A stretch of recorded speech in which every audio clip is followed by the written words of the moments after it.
Dadako tayo ngayon sa tafsir.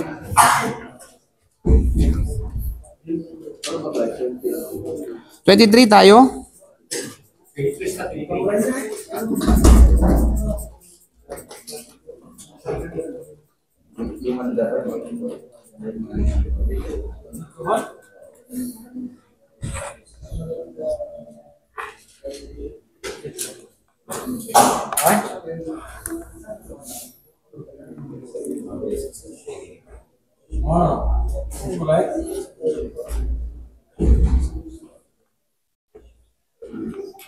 Okay, ayat 23 ba? Yes, 23.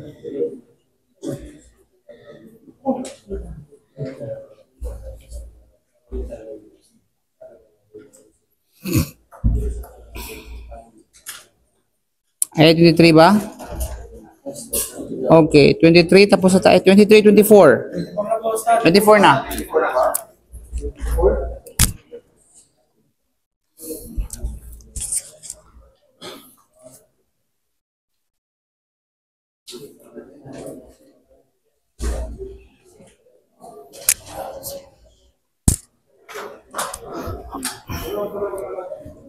Tafsir Al-Maddat Al-Mawdu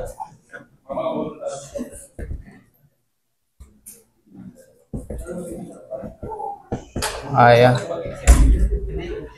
24, no? Okay, bismillah wa salatu wassalamu ala rasulillah wa ala alihi wa sahbihi ajma'in, amma ba'd. So, banggitin lamang ng bahagya yung ayat 23 sa karugtong po ito, sinabi ng Allah, wala taqulanna li shay'in inni fa'ilun dhalika qada illa an yasha Allah. Wadhkur rabbaka idza nasita wa qul asa an yahdiyani rabbi li aqraba min hadha rashada. Okay, sa ayat 23 na discuss natin na sinasabi ng Allah Subhanahu wa Ta'ala, at wag mong sabihin kailanman na nais mong gawin ang anumang bagay na ako ay tiyak na gagawin ko ang bagay na ito bukas. You know? Bukas, maliban na lamang kung isa sa alang-alang mo na ito ay sa kagustuhan ng Allah, na iyon sasabihin insya Allah.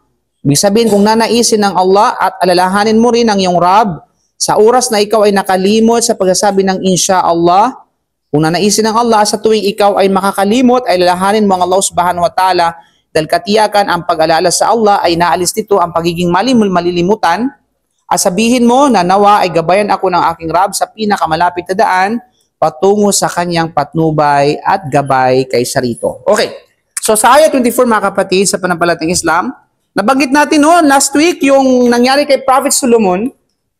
Ano bang nangyari kay Prophet sa Sulaiman? Hindi siya nagsabi ng siya anong nangyari sa kanya?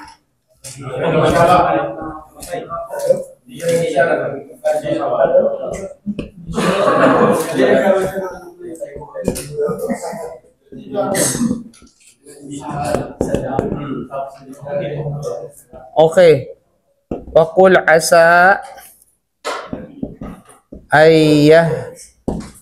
ayyahdiyani rabbi li aqraba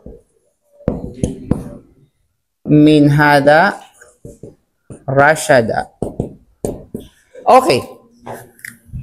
So alam natin si Prophet Sulaiman alayhi salam, hindi siya nagsabi ng inshallah na ang kanyang nais ay gusto niya na magkaroon ng every wives, no? 100 wives, ako rin sa ibang narration, na magkaroon ng lalaking anak upang maging isang horseman, maging isang mga ngabayo para sa pagkikipaglaban sa landas ng Allah Subhanahu wa Ta'ala, maging mujahid fi sabilillah. So, anong nangyari sa kanya ay walang sino man sa kanila ang nanganak, maliban lamang sa isang asawa niya na hindi pa kumpleto ang buong pagkatao ng batang yaon.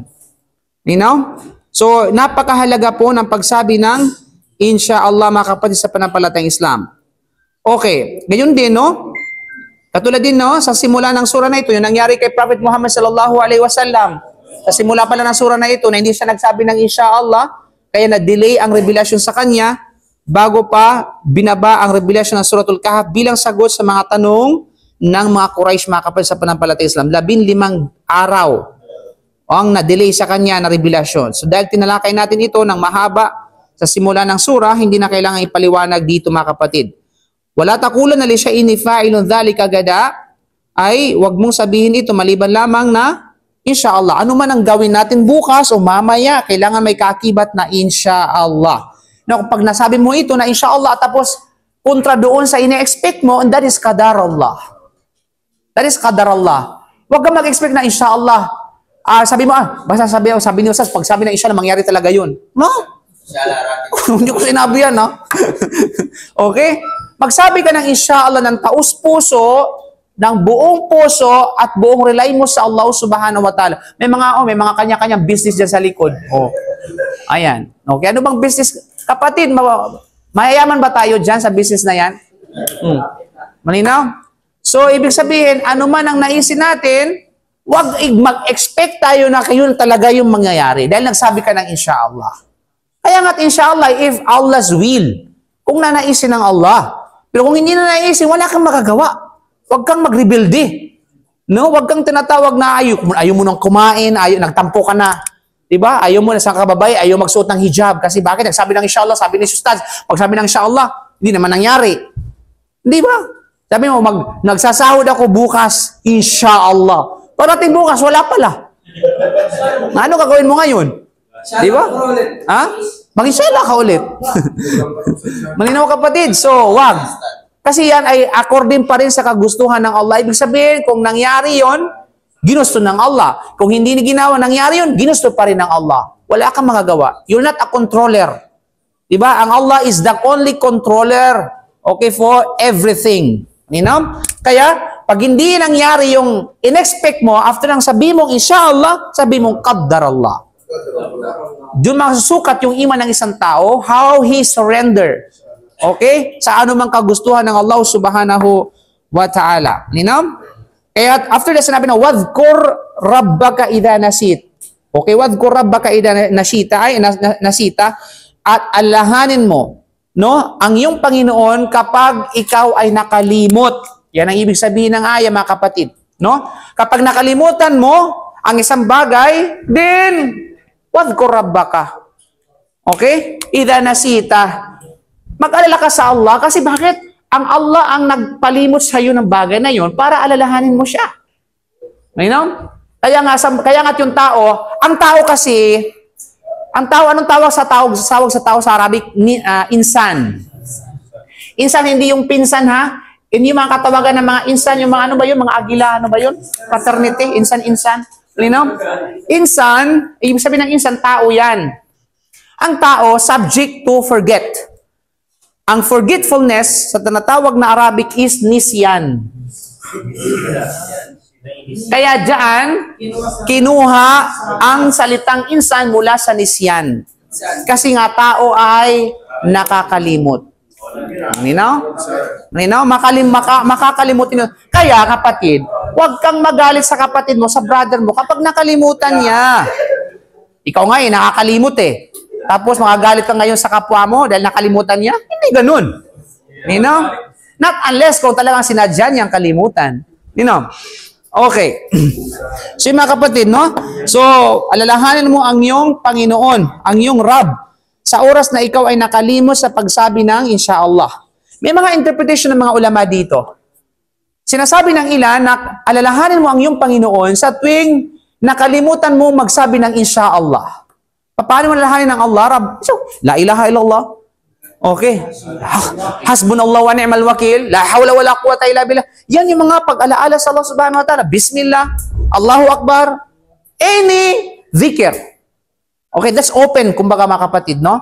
Sabi, kapag nakalimutan mo inshallah ngayon, ay, nakalimutan ko magsabi ng inshallah, astagfirullah. Pagkalimut din, pag-aalala sa Allah subhanahu wa ta'ala din yun.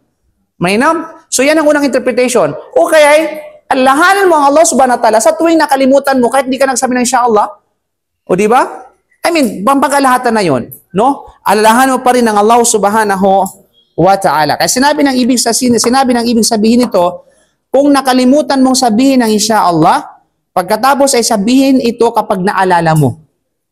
May isa pa yan sa interpretation ng aya na ito. Limbawa, pupunta.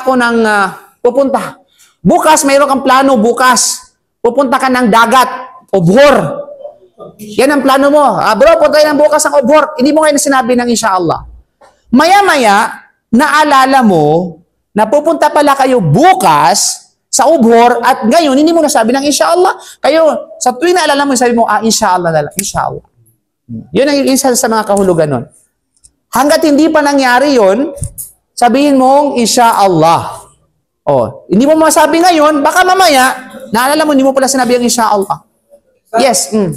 Naging connotation ng mga lalo mga Arabs, sabi nila, pag sabi inshallah, means parang never na sa kanila. So, okay, inshallah. Actually, hindi natin masisisi, tayong mga Pilipino lalo, na yun talaga yung magiging connotation ng mga Arab. Kasi para sa atin, lalo pa sa iba, no, pag sinabing inshallah, wala na, forget na yun.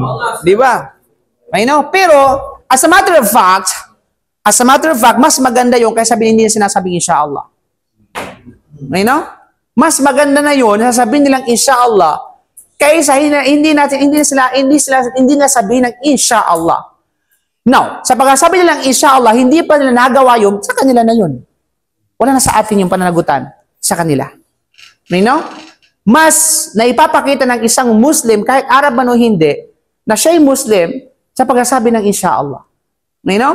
Kaysa naman hindi siya magsabi ng inshallah, parang control niya ang lahat. Diba? Mas nai-adapt niya ang ilang bahagi ng mga sunnah ng propesa at maging sa mga katuruan ng ayat ng Quran. Pero yung execution, kapag hindi na nagampanan sa kabila ng pagkakaroon ng kakayahan, pananagutan niya yun. Ngayon mga kapatid. Okay. So, inshallah. Okay. So, yung malinaw? So, ibig sabihin, pwede mo siyang sabihin na at the same time, pag nagsabi ng inshallah, wag tayo, para hindi tayo masaktan, wag tayo mag-expect ng 100%. Mayroon talaga umasa sa din. Meron talaga umasa talaga. Ano ba gusto mo? Yung sabi ng inshallah, yun niya sabing inshallah. Mas mainam pa rin sabihin inshallah. Walang duda. Okay. So, ito ang pananaw ni na Abu al-Aliya al-Hasan al-Basri. Si Husayn ay nagulat mula kay Al-Amash, mula kay Mujahid tungkol sa isang lalaki na nanumpa ng isang panunumpa. Si Ibn Abbas ay nagsabi na maaari niyang sabihin inshallah kahit na ito ay 1 taon pa ang nakalipas. Okay? Kahit ibig sabihin, ano yung sabihin nito ni Ibn Abbas? Kahit pang 1 taon pang nakalipas, tapos hindi na perform yun, sabihin mo pa rin ng inshallah. Okay? Inshallah. Halimbawa, mayroon kang intention dati na mag-zaka o magsadaka sa isang brother. Tapos hindi na tuloy-tuloy. Lumipas ang 2 taon, 5 taon. Siyempre, inshallah. Pero pagkakasabi siya, dan Muslim, inshallah. Yes. Okay. Walang problema. Ito ay applicable sa lahat. Muslim man o hindi Muslim. Hayop man o tao. You know? Okay. Pangkalahatan po yung mga kapatid. Ha? Anong salam?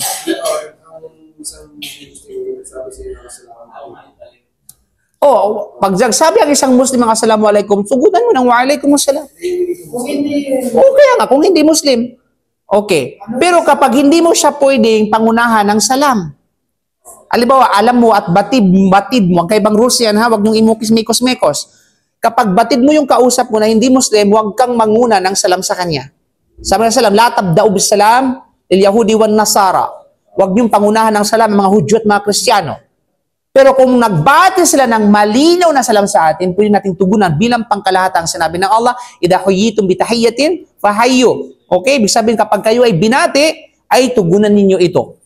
Okay? Ang pagbabawal lamang, ang malinaw na ipinagbabawal, ay ang pangunguna natin, yung pangunahan natin sila o batihin natin sila ng salam.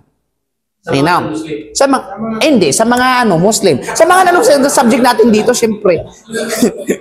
Okay, pero kapag binati tayo nila ng malinaw na salam, ay atin silang tugunan ng katulad noon.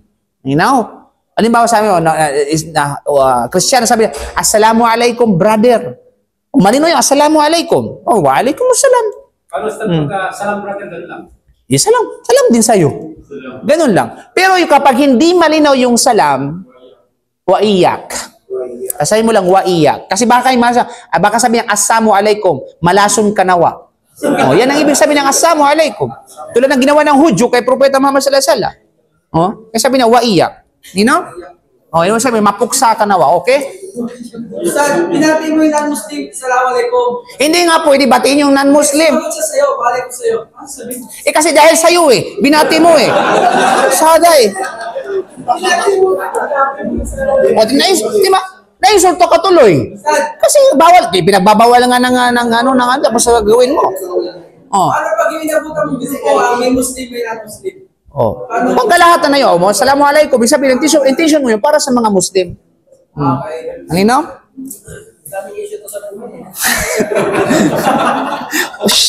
Okay. Kaya si Ibn Abbas ay ginamit ang ganitong paraan o pagbigyan kahulugan ng aya na ito,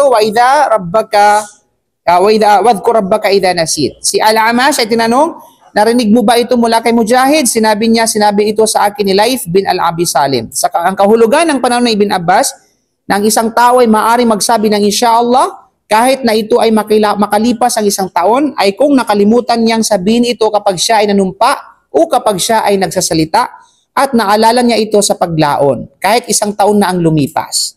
Kaya ang sunnah ay dapat niyang sabihin ito upang siya ay sumunod pa rin sa sunnah ng pagsasabi ng inshallah kahit na iyon ay pagkatapos ng paglabag sa kanyang sinumpaan.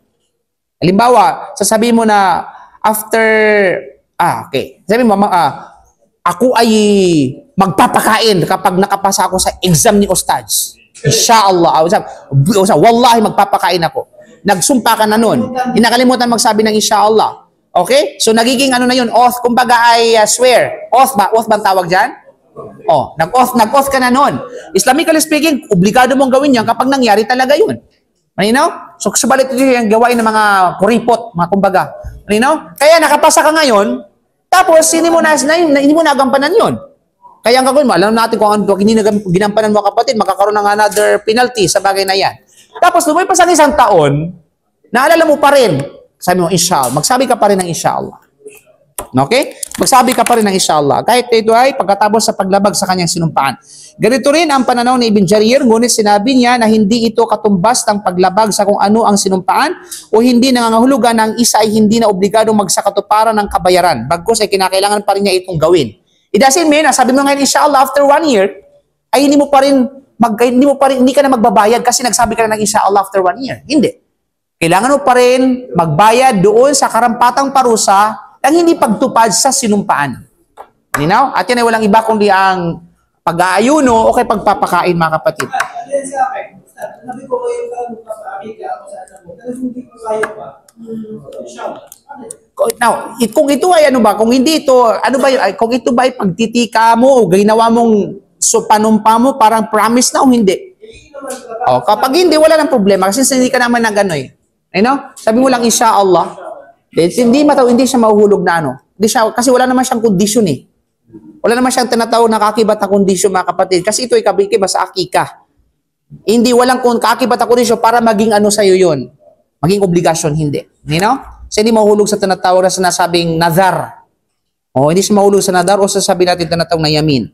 Okay? So, Allahu alam bisawab. So, ito ay bagos sa kinakailangan pa rin na itong gawin. Ang sinabi ni Ibn Jarir ay tama at mas narapat na maunawaan ng mga salita ni Ibn Abbas sa ganitong paraan. Ang Allah ay higit na nakakaalam. After that, sinabi ng wala takulan ni shay'in li fa'ilun dhalika illa fa'ilun dhalika gada illa ayasha Allah. Maliban na lamang kung ang isa sa alang-alang mo na ito ay kagustuhan ng Allah na yung sabihin na inshallah kung naisin ng Allah.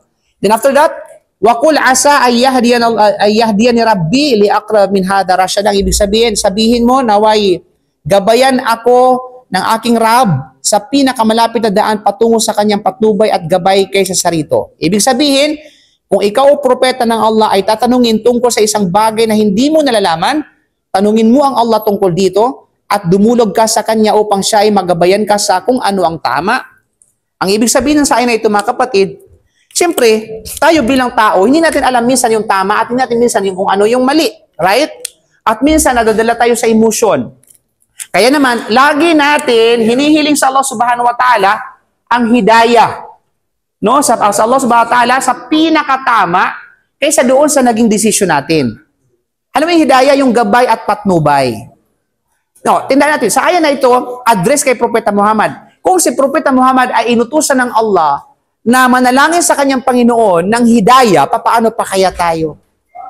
Kung si Propeta Muhammad, alam mo yun, laging binibisita ni Anghel Jibril alayhi salam.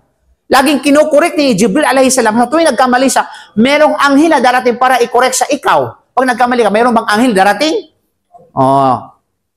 Manalamin ka muna. So wala kang mag-imagine pag total, dyan naman, baka darating mamaya si Anghel Jibril sa akin pag nagkamali ako. So hindi ganun. So kung si Propeta Muhammad, ganito ang kanyang kalagayan, still na inutusan pa rin ng Allah siya ng Allah subhanahu wa ta'ala na humingi ng hidayah, paano pa kaya tayo? Di ba? Paano pa kaya tayo mga kapatid na minsan nga lang kida-kida o laging kida-kida? No? Subhanallah. So, narapat para sa atin na hilingin sa Allah ang patnubay at ang pinakamalapit doon sa tama kaysa doon sa ginawa natin sa mga nakaraan. You know? So, wag natin kalimutan. Ito ay hidayah. Sapagkat walang duda, after ng pagkalimot, syempre alam natin anong dulot ng pagkalimot. Tulad ni Musa alayhi salam. Kasi ang pagkalimot, ano ng syaitan yan? Nangyari, alam mo yung kwento ni si Musa at pati yung kanyang kasamahan na binata, na naglakbay sila para hanapin si Khidir? Di ba? Tapos, nakalimutan niya yung baon nila. Baon nila, nakalimutan. Tapos, pinala ni Musa, nasaan na yung baon natin? Anong sabi ng binatilyo na yun? Sabi niya, nasito, wama ansani ila syaitan an adhkura. So, nakalimutan ko at pinasanhi ako ng syaitan na makalimot na ito'y alalahanin. So, somehow, mayroong naging papel si syaitan sa mga pagkakalimot natin. Kaya naman, para ma-erase ang syaitan at mawala sa isang syaitan, alalahanin mo ang Allah subhanahu wa ta'ala. Okay? Upang manumbalik yung alala na yun, dahil bakit ikaw ay na-impluwensyahan ng syaitan. Okay? Kaya mga kapatid, pag hindi ka ma-impluwensyahan, baka maging syaitan ka na rin. Okay? So, Ikaw na ma-impluwensyahan. okay.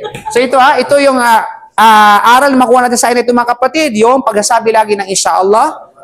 Kasi isang Muslim lamang, ang tunay na Muslim lamang ang nagsasabi lagi ng inshallah. Sa tuwing lahat na may gagawin, kahit maliit na bahagi man lang, sabihin natin inshallah. Okay? Mamaya man, bukas man, magpakailanman. Pangalawa dito, kailangan alalahanin natin ang ating Panginoon sa tuwing nakalimot tayo. Sa tuwing nakalimot natin, either nakalimutan natin magsabi ng inshallah, o ano bagay nakalimutan natin, ilalahanin natin ang Allah subhanahu wa ta'ala. Kasi bakit? Ang remedy ng pagkalimot ay ang pag-alaala sa Allah subhanahu wa ta'ala. Then, pangatlo, ay hilingin natin yung guidance. Ito na yung, kumbaga, tinapos yung aya na ito sa pamamagitan ng paghingi ng guidance sa Allah subhanahu wa ta'ala. Na, Ya Allah, gabayan tayo lagi sa mga ginagawa natin, mga sinasabi natin, mga hinahakbang natin, higit lalo yung mga plano natin sa buhay. Di ba may mga gusto na tayo na nais, tulad nangyari sa kanya. Ayaw ko na sabihin, pero may nangyari sa kanya, of course, sa kanyang may bahay, ina-expect yun. Pero dahil sa bagay na yun ay merong mga dapat na bigyan ng aral. Nakalimutan ng Allah. Kasi may mga bagay, ito yung gusto natin, pero ibang gusto sa atin ng Allah subhanahu wa ta'ala. Kaya ang Allah higit na nakakalam sa atin, kaya siya ang higit na dapat na paghingan ng tinatawag na ng gabay at patnubay. Okay, malinaw? Patnubay sa mundo, higit lalo sa tinatawag na kabilang buhay. So maraming salamat mga kapatid. Nawa inshallah ay gawin tayo ng Allah na isa mananampalatayang Muslim na nakahalala sa Kanya. Allahu a'lam bishawab. Subhanaka bihamdik, asyhadu an la ilaha illa anta, astaghfiruka wa atubu ilaik. Assalamu alaikum warahmatullahi wabarakatuh.